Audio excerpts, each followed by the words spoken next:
इतना हिम्मती और हिंदुओं के पक्ष में दृढ़ता के साथ खड़ा रहने वाला कौन सा दूसरा प्रधानमंत्री अभी तक आज़ाद भारत में हुआ है, बताओ ना।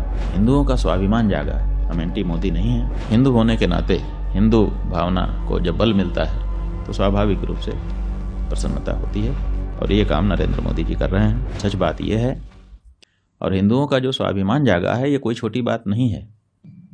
हम तो सच बात यह है, हमने सार्वजनिक रूप से कई बार ये बात कही है कि हम एंटी मोदी नहीं हैं, बल्कि मोदी के प्रशंसक हैं। और इसलिए प्रशंसक हैं क्योंकि इतना हिम्मती और हिंदुओं के पक्ष में दृढ़ता के साथ खड़ा रहने वाला कौन सा दूसरा प्रधानमंत्री अभी तक आज़ाद भारत में हुआ है, बताओ ना। अच्छे अच्छे प्रधानमंत्री हो गए, हम किसी की आलोचना नहीं कर रहे हैं, उन सब की अपनी अपनी विशेषताएं थी, लेकिन हिंदू भावना को समर्थन देने वाला, हिंदू स्वाभिमान को, हिंदू के आत्मबल को बढ़ाने वाला ये तो पहला ही प्रधानमंत्री है ना। और हम एक हिंदू होने के नाते एंटी कैसी बात करते हैं। आप ये बताइए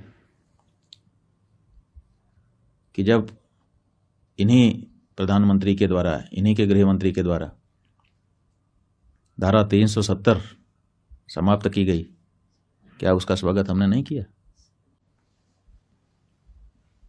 समान नागरिक संहिता की जब बात की जाती है तो अपनी जो हमारी धार्मिक चिंताएं हैं उनको व्यक्त करते हुए क्या हम उसका स्वागत नहीं करते हैं? प्रधानमंत्री जी ने स्वच्छता का अभियान देश में चलाया, क्या हम लोगों ने उसमें कोई बाधा डाली? क्या उसकी सार्वजनिक प्रशंसा नहीं की गई?